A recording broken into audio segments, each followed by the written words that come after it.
마태복음 24장 30절에서 33절에 있는 말씀입니다. 자, 우리 앞에 참고하시고 우리 다 같이 읽도록 하겠습니다. 자, 읽겠습니다. 그때의 인자의 징조가 하늘에서 보이겠고 그때의 땅의 모든 사람들이 통곡하며 그들이 인자의 구름을 타고 능력과 큰 영광으로 오는 것을 보리라. 그가 큰 나팔 소리와 함께 천사들을 보내리니 그들이 그의 택하신 자들을 하늘 이 끝에서 저 끝까지 사방에서 모이리라. 무화과 나무의 비유를 배우라. 그 가지가 연하여 지고 잎사귀를 내면 여름이 가까이 온 줄 아나니 이와 같이 너희도 이 모든 일을 보거든 인자가 가까이 곧 문 앞에 이른 줄 알라. 아멘.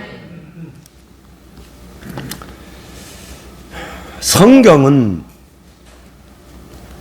하나님께서 천지의 태초를 창조하시니라 이렇게 시작합니다.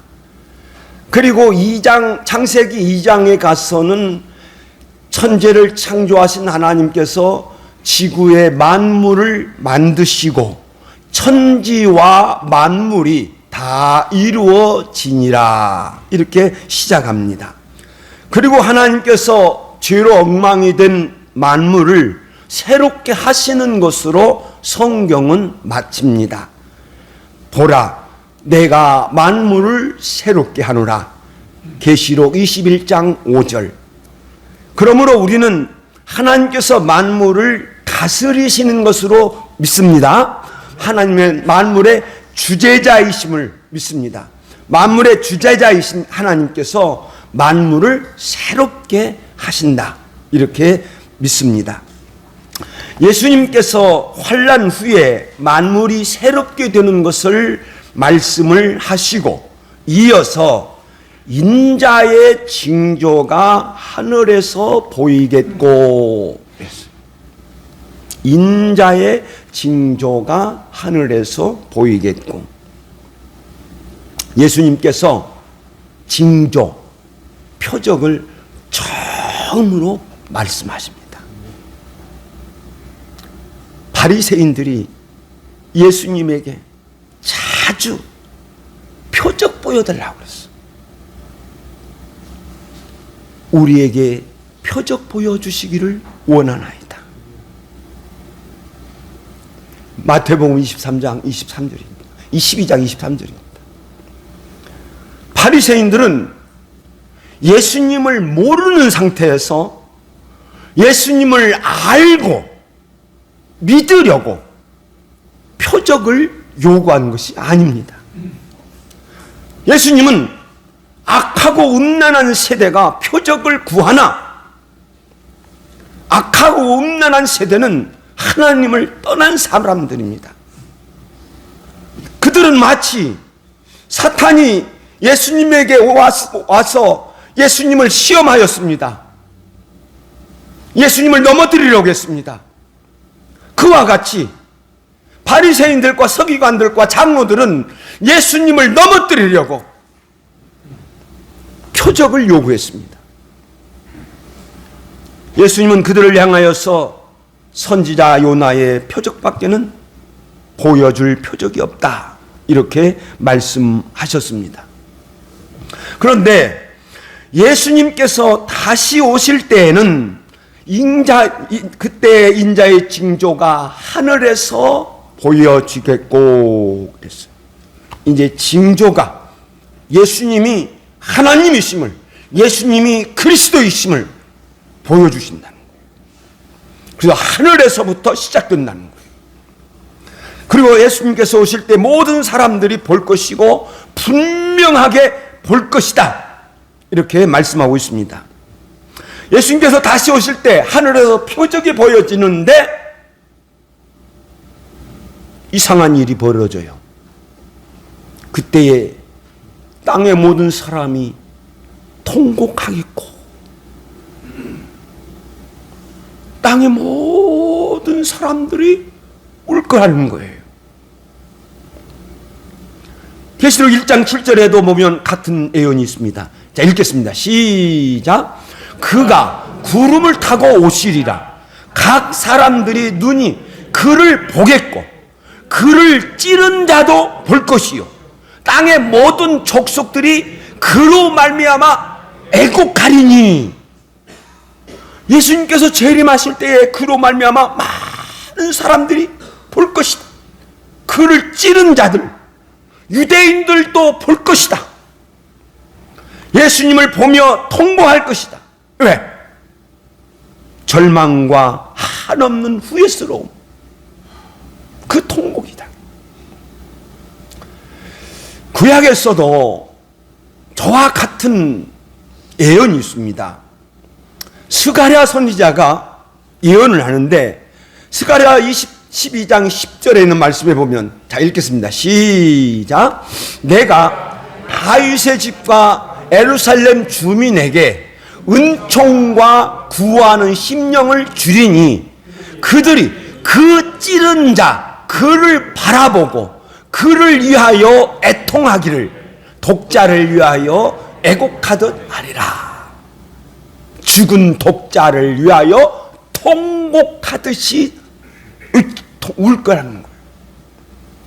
저 예언에는 이중성이 있어요. 두 가지를 보여주고 있는데, 하나는 예루살렘에 성령이 강력하게 임합니다. 성령이 강력하게 임하였을 때 예루살렘의 많은 주민들이 베드로와 요한의 설교를 듣고 우리가 어찌할꼬 통곡해요. 그리고 주 예수를 믿으라. 그리고 그들이 하루에 3,000명, 5,000명 많이 주 앞에 무릎을 꿇습니다. 내가 다윗의 집과 예루살렘 주민에게 은총과 구하는 심령을 주리니, 성령을 준다. 성령을 주리니 그들이 그 찌른 바, 정확해. 백백년전에 예언하는데 정확하게 그 찌른 바, 찔러요. 찌른 바, 그를 바라보고 애통한다는 거예요. 스가랴서 12장에서는 저 애통이 수없이 나옵니다. 여자가 따로 애원하고 족속들이 따로 애원하고 제사장이 따로 울고 계속 애통해요. 민족적인 애통이에요. 그날의 예루살렘에 큰 애통이 있으리니, 민족적인 애통이에요. 사도행전에 나타난 그 유대인들의 애통은 일부분인데 민족적으로 예수님께서 재림하실 때 민족적으로 유대인 민족 전체가 예수가 그리스도라는 것을 알고 애통한다는 거예요. 예수님께서도 예언적인 말씀을 하셨죠. 요한복음 8장 24절에 보면, 자 읽겠습니다. 시작. 너희가 인자를 둔 후에 내가 그인 줄 알고 내가 아무것도 내가 스스로 하지 아니하고 오직 아버지께서 가르치신 대로 말하는 줄로 알리라 그랬어요. 내가 그인 줄 알 것이다. 내가 그리스도인 줄을 너희들 알 것이다. 예수님께서 십자가에 들리시고 부활 승천하신 후에 유대인들이 예수님께서 그리스도이시라는 것을 안다는 거예요.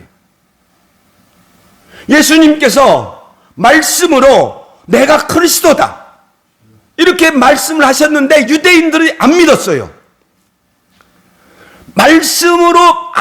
말씀을 듣고 안 믿었지만 사실, 벌어지는 사실, 십자가에서 죽으시고 부활하시고 승천하시고 성령이 강림하시고 이런 사실을 보고 아하, 예수가 그리스도구나 알게 된다는 거예요. 사실 예수께서 재림하실 때 하늘의 권능이 흔들리고 이 세상이 막 변하고 그 사실을 보고 아하, 우리가 기다리던 예수가 저 예수 기다리던 메시아가 저 예수가 메시아였구나 이렇게 알고 통곡하게 될 것이다. 예수님께서 말씀하셨습니다. 그리고 예수님께서 다시 말씀하시기를 그들이 인자가 구름을 타고 능력과 큰 영광으로 오는 것을 보리라. 구름은 하나님의 임재의 표식입니다. 구름을 통하여서 하나님께서 임재하셨다는 것을 보여주는 거예요. 여호와께서 시내 산에 강림하셨을 때에 우레와 번개와 빽빽한 구름 산 위에 딱 있었어요. 이스라엘 자손들이 성막을 완공하였을 때 성막을 세우는 날에 구름이 성막 곧 증거의 성막을 덮었어요. 모세가 들어갈 수 없을 정도로 덮어버렸어요. 그리고 레위기 16장 12절에서는 이렇게 말씀을 하죠. 내가 구름 가운데서 속죄소 위에 나타남이니라. 그러니까 구름은 하나님이 임재의 표시다는 거예요. 그러므로 대제사장이라 할지라도 내가 부르지 않으면 오지 마라.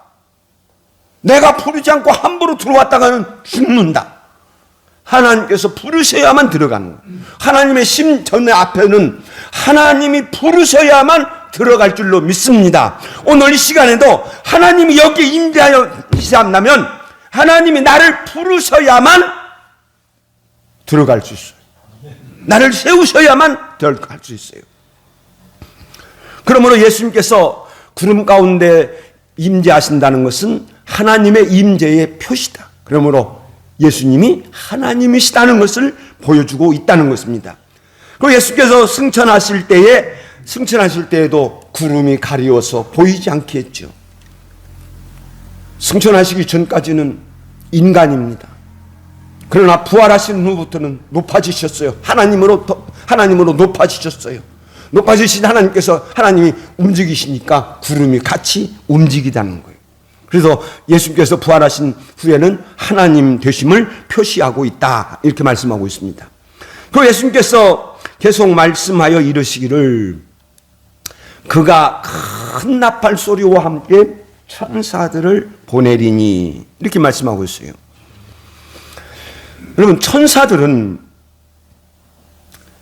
하나님의 종입니다. 천사들은 섬기는 영입니다. 그래서 모든 천사들은 섬기는 영으로서 구원받을 후사 성도를 섬기는 거예요.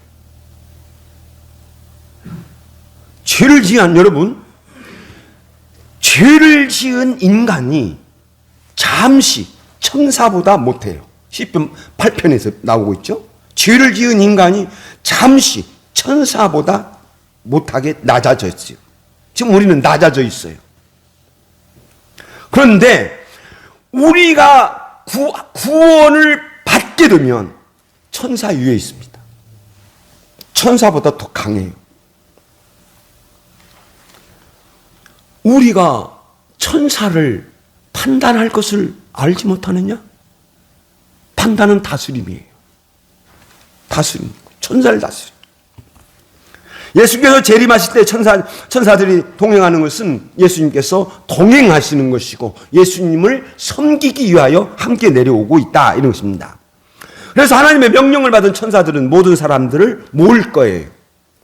마태복음 13장에서 자주 말씀하셨습니다.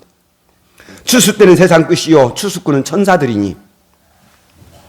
예수께서 세상 끝에 보낸 천사들은 인자가 그 천사들을 보내니 그들이 그 나라에서 모두 넘어지게 하는 것과 불법을 행하는 자들을 다 모아가지고 불태울 것이다.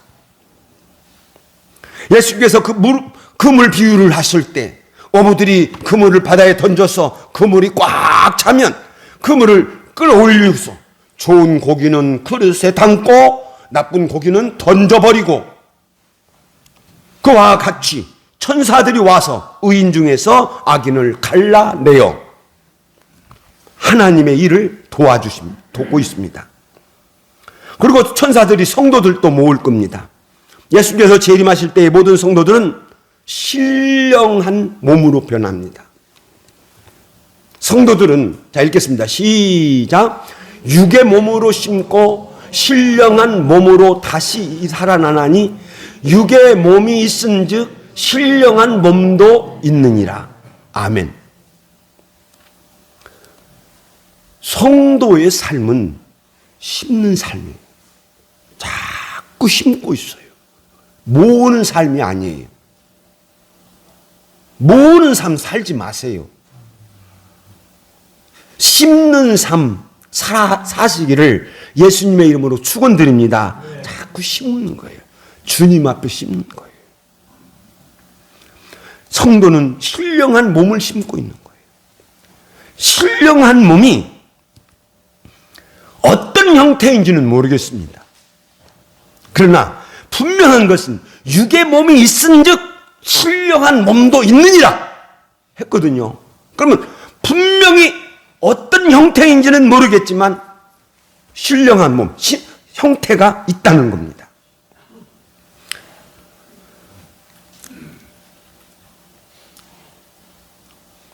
그리고 마지막 나팔 순간에, 자 읽겠습니다.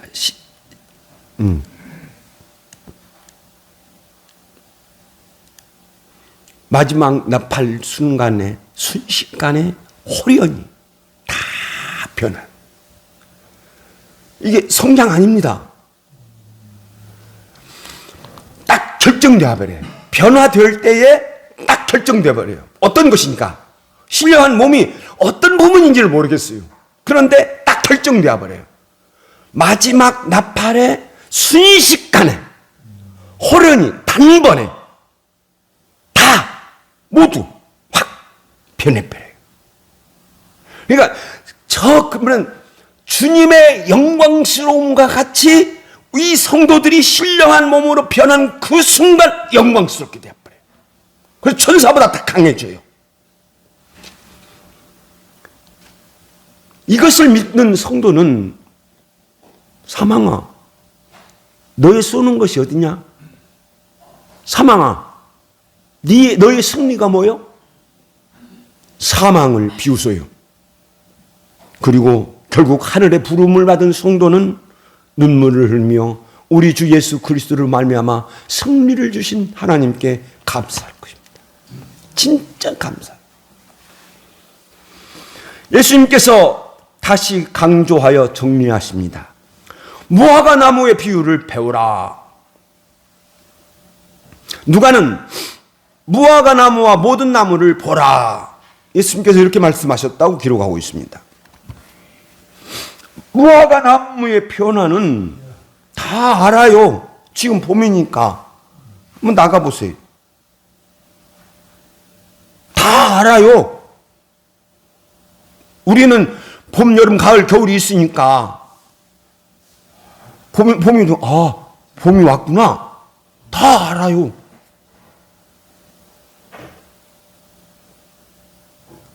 이와 같이 종말의 징조, 예수님의 재림도 누구나 알 수 있다는 거예요.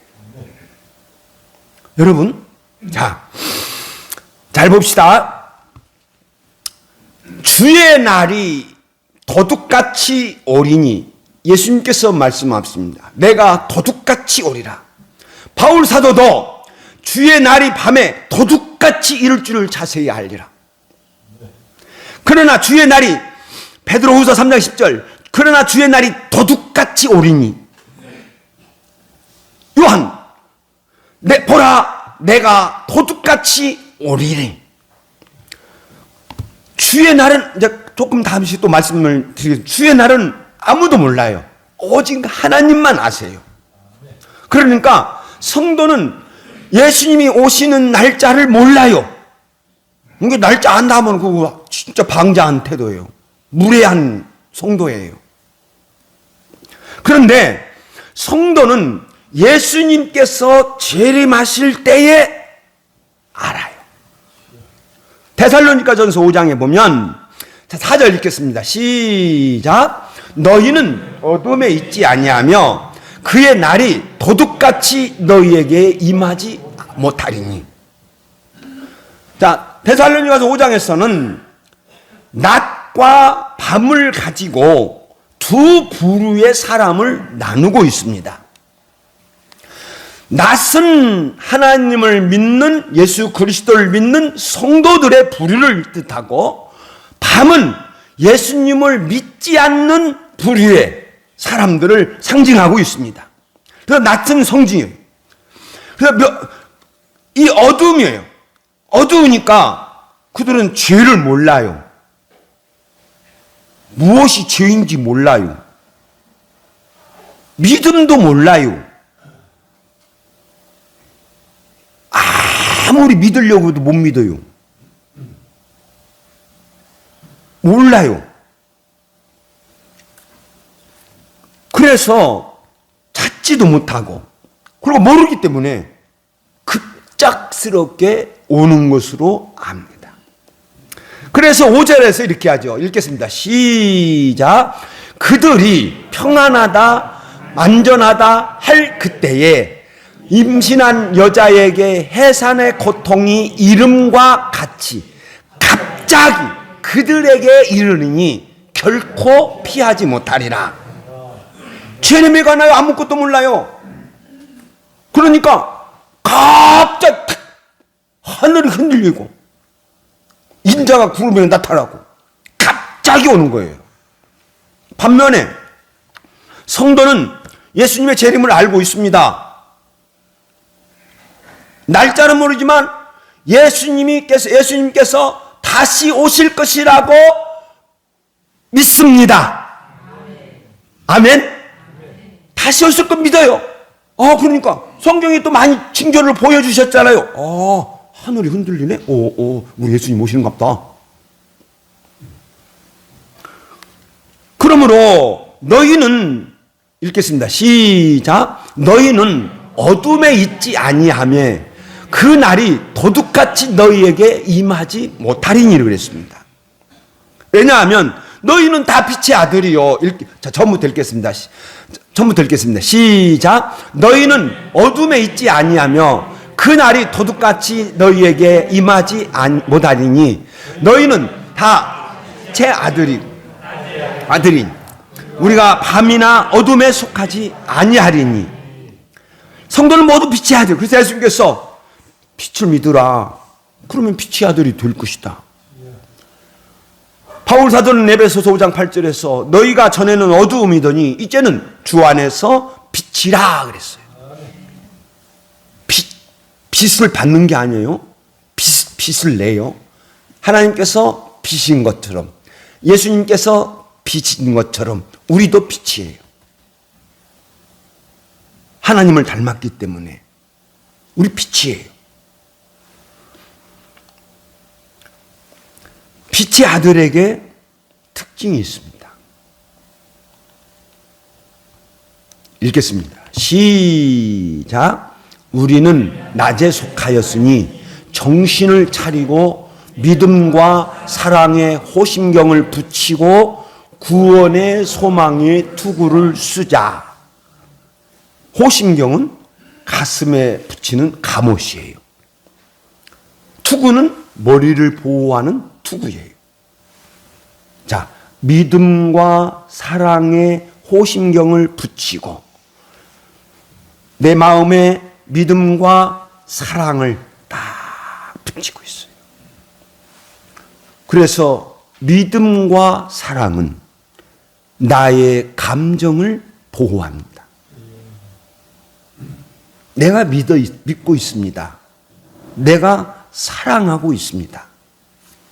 그래서 내가 어떤 일로 인하여서 크게 슬퍼할 때, 나는 예수님을 믿지. 내가 우리 아버지가 소천하셨을 때 하나밖에 없는 나의 아버지, 나를 기르기 위해서 그렇게 수고하셨던 아버지, 창피를 나를 키우기 위해서 멋진 창피도 많이 당했습니다.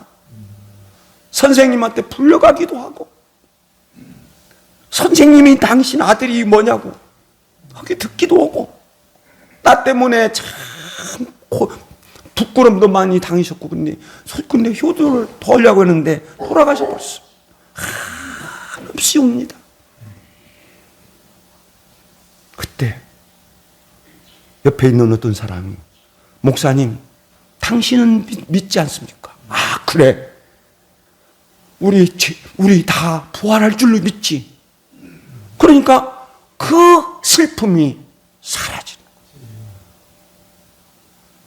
내가 어떤 사람으로 인해서 마음이 아파요? 혹은 화가 나요? 내가 사랑해줘야지. 할렐루야. 내가 사랑해줘야지. 그래, 저 사람 우리 하나님께서 변화시켜 줄 거야. 그런 믿음을 가지게 되면 내 감정을 보호하는 거예요. 그래서 믿음과 사랑은, 오심겨 가슴을 붙인다. 내 믿음과 사랑은 나의 감정을 보호하는 거예요.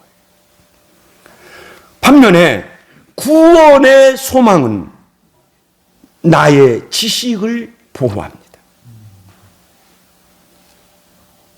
구원의 소망은 나의 지식을 표현해요. 누가 어떤 말을 해도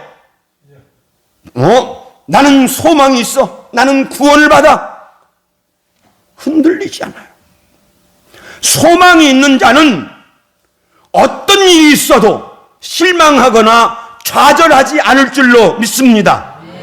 소망이 있는 자는 절대로 실망하지 않습니다. 절대로 좌절하지 않습니다. 구원의 소망이 있는 자는, 더욱더 구원의 소망이 있는 자는 죽음까지라도 실망하지 않고 좌절하지 않을 줄로 믿습니다.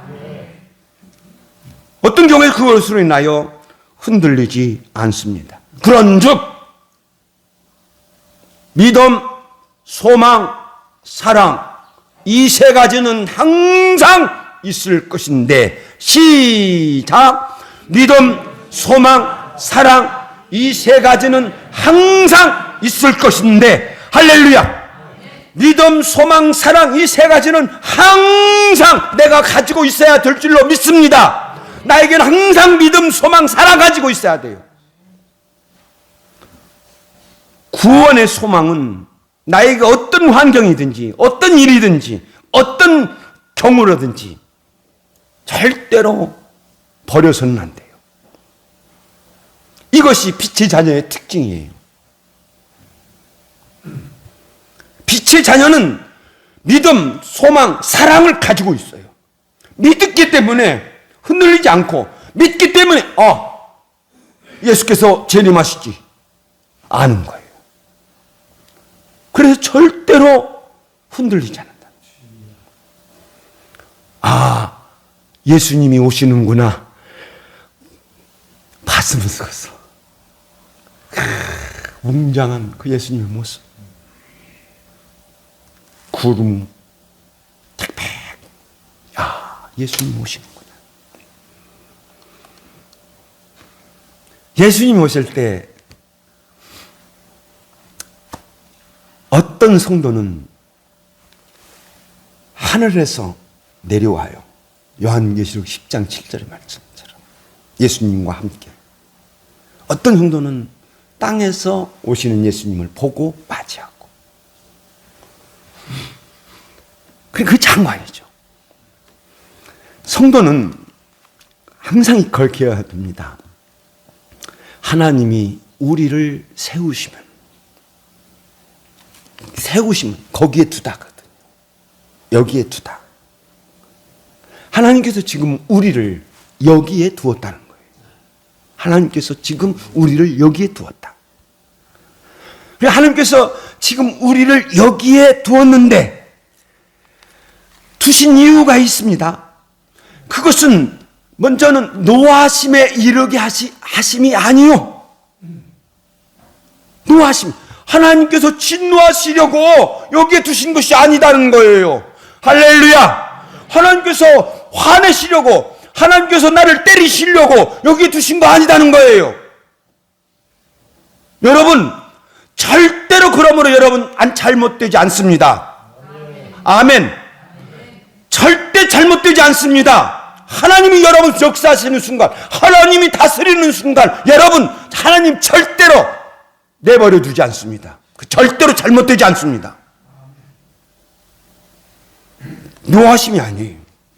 그럼 여러분, 그러므로 믿는 성도는, 따라해 봅시다. 믿는 성도는 언제나 긍정적으로 생각한다.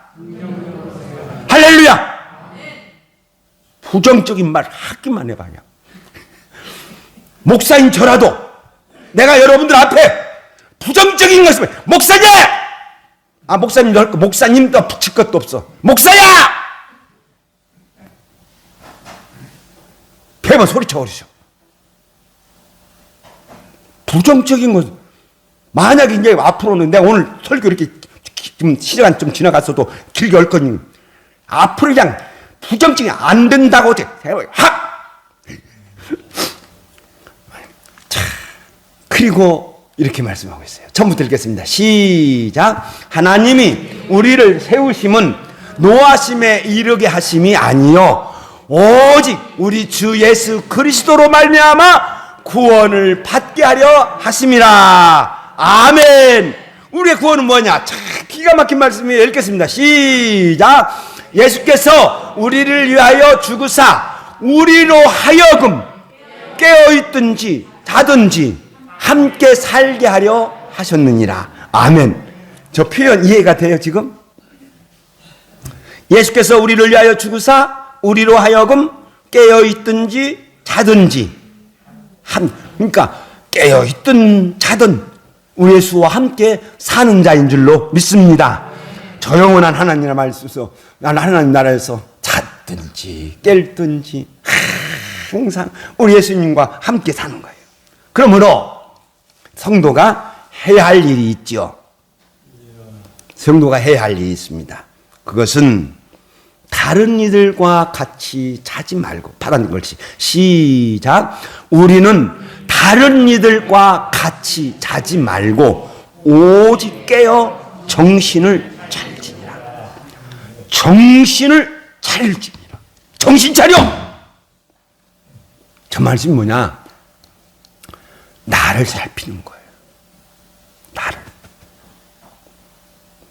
말씀으로 잘 들어요. 말씀으로 나를 살피는 거예요. 찬송으로 나를 격려해 줘요. 찬송으로. 기도로 나를 살피는 거예요. 혹시 내가 믿음을 잃어버리지 않았는지, 내가 혹시 사랑이 식어지지 않았는지, 그래서 계속 나를 살펴야 돼요. 믿음, 소망, 사랑, 이 세 가지가 항상 나에게 있어야 하니까 이것을 항상 살피라는 거예요. 항상 살펴라. 설교를 듣고 나 자신을 살피는 사람이야말로 진정한 은혜 받는 성도인 줄로 믿습니다. 예수님께서 부화과 나무의 말씀을 말씀하시고 이와 같이 읽겠습니다. 시작. 이와 같이 너희도 이 모든 일을 보거든 인자가 가까이 곧 문 앞에 여는 줄로 알라. 너무나 좋아요, 저 표현이. 이와 같이 너희도 이 모든 일을 보거든 인자가 가까이 곧 문 앞에 이를 줄을 알아.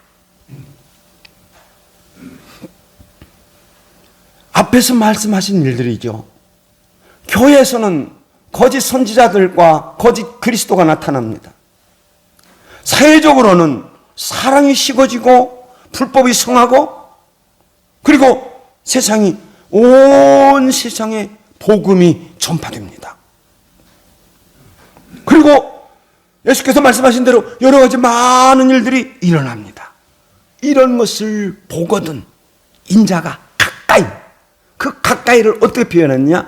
곧 문 앞에 이른 줄로 알라. 문 앞에 이른 줄로 알라.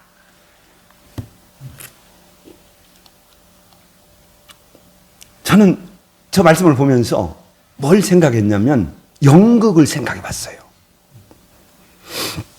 연극할 때 이제 연극이 무대가 막 지나갑니다. 그리고 앞에서 어떤 사람은 연기자가 연기를 하고 이쪽 문으로 또 들어가요. 저쪽 문에서는 다음에 나올 연기자가 문 앞에 다 기다리고 있는 거예요. 그래서 연출자가 나가 딱 손질해서 딱 하면 딱 나와서 연기를 하는 것처럼 예수님이 지금 그 순간 우리 예수님께서 모든 준비는 다 끝났어요. 예수님의 모든 준비는 다 끝나고 이제 문 앞에 딱 기다리고 있어요. 그리고 하나님이 나가! 아버지 하나님께서 나가! 하면 딱 나올 준비가 딱 되어 있는 거예요. 그래서 아버지 하나님께서 나가 하시면 예수님께서 딱 하늘문을 여시고 재림하여 주실 줄로 믿습니다. 그리고 성도들도 모든 준비가 딱 되어 있어요. 믿음, 소망, 사랑 딱 가지고 딱 준비를 갖추고 있어요. 그런데 예수님께서 강림하실 때에 저 성도는 신령한 몸으로 변하여 예수님을 맞이할 줄로 믿습니다. 이런 성도 되시기를 예수의 이름으로 축원드립니다. 기도하겠습니다.